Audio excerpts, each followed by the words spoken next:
ক্রিকেটেও ভারতকে পাশে পাচ্ছে না বাংলাদেশ। ঢাকায় এশিয়ান ক্রিকেট কাউন্সিলের সভা আটকাতে জোট বেঁধে নেমেছে ভারতীয় ক্রিকেট বোর্ড। বিসিসিআই সাফ জানিয়ে দিয়েছে বৈঠকের ভেন্যু না বদলালে কোনোভাবেই অংশ নেবে না তারা। ভারতের সাথে তাল মিলিয়ে সভা বর্জনের ডাক দিয়েছে শ্রীলঙ্কা, আফগানিস্তান ও ওমান। শঙ্কা রয়েছে এশিয়া কাপ আয়োজন নিয়েও। এশিয়ান ক্রিকেটে মেঘের কালো ঘনঘটা। ভারতের আধিপত্য বিস্তারে ভেস্তে যেতে বসেছে এশিয়ান ক্রিকেট কাউন্সিলের বার্ষিক সাধারণ সভা। এমনকি শঙ্কার মুখে এশিয়া কাপ আসরও।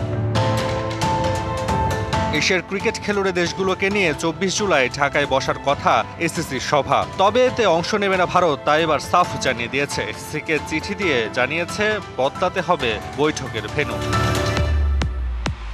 মাঝে একবার সভায় সশরীরে অংশ না নিয়ে অনলাইনে যুক্ত হওয়ার কথা বলা হলেও এবার সেটাতেই রাজি নয় বিসিসিআই। সাফ জানিয়ে দিয়েছে বদলাতে হবে ভেন্যু, না হয় আসবে না তারা। এবার ভারতের সাথে ঢাকার এসিসি সভা বয়কটের ডাক দিয়েছে শ্রীলঙ্কা, আফগানিস্তান ও ওমানের ক্রিকেট বোর্ড। তারাও চায় সভার স্থান পরিবর্তন করে অন্য কোথাও স্থানান্তর করা হোক।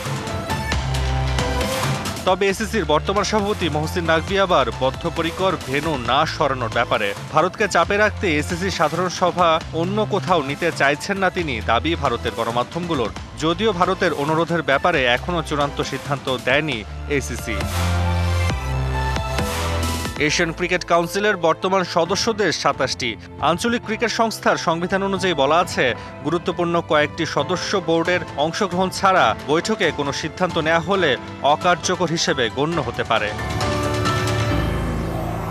এতে এশিয়া কাপ আয়োজন নিয়েও দেখা দিয়েছে সংকট, কারণ আগামী সেপ্টেম্বরে টুর্নামেন্টটি আয়োজন নিয়ে গুরুত্বপূর্ণ সিদ্ধান্ত আসার কথা এই বার্ষিক সভা থেকে। এদিকে সভার বাকি মাত্র 5 দিন, এখনও এ ভেন্যু পাল্টানোর ব্যাপারে আসেনি কোনো সিদ্ধান্ত। এতে এশিয়া কাপ ও এ অঞ্চলের ক্রিকেট নিয়ে বাড়ছে শঙ্কা।